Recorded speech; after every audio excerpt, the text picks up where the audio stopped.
Kurnool airport ఏ పేరు ఉండేది కూడా ఆయనకు తెలియలేదంటే తెలిసి అలా చిన్నచూపు చూస్తున్నారా, లేదా ఉయ్యాలవాడ గారిని చిన్నచూపు చూస్తున్నారా, రాయలసీమ ప్రజలను చిన్నచూపు చూస్తున్నారా? అరే ఆల్రెడీ ఉంది కదరా బాబు ఈ ఎయిర్పోర్టు, మీకు ఉందా లేదా అనేటువంటిది వాళ్ళకి చెప్పాల్సింది పోయి 4 సార్లు ముఖ్యమంత్రి అయినాక. అయినా ఆయన ఎందుకు చెప్తారు? ఈ నకిలీకి సంబంధించిన అసోసియేషన్ వాళ్ళే ఇచ్చినట్టు. అంటే ప్రతిదీ కూడా నేనే చేశాను, జగన్మోహన్ రెడ్డి గారు చేసిన కార్యక్రమాలన్నీ కూడా చంద్రబాబు గారు ఇప్పుడు చేస్తున్నట్టు ఒక కవరింగ్ ఇచ్చుకోవడానికి ఇదంతా కూడాను.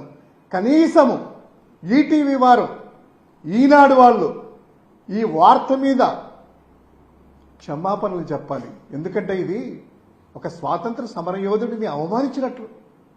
ఆయన పేరు పెట్టినా కూడాను పెట్టలేదని ఆయన మీద రాజకీయం చేయడం అనేటువంటిది రాయలసీమ వాసులకే కాకుండా స్వాతంత్ర సమరయోధులకి, ముఖ్యంగా ఉయ్యాలవాడ నరసింహారెడ్డి గారికి అవమానించే విధంగా ఈ నకిలీ అసోసియేషన్తో, నకిలీ డ్రామాలతో, అబద్ధాలతో చేస్తున్నటువంటి ఈ వ్యవహారాన్ని ఖండిస్తున్నాము. ఒక స్వాతంత్ర సమరయోధులకు కావచ్చు, అన్ని ప్రాంతాలకు కావచ్చు, అన్ని కులాలకు కావచ్చు, ఎక్కడ ఎలా గౌరవించాలో అంత గౌరవించినటువంటి వ్యక్తి జగన్మోహన్ రెడ్డి గారు.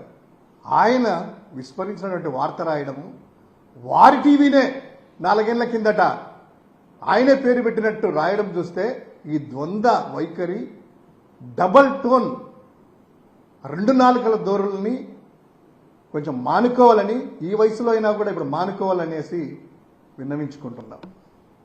Thank you.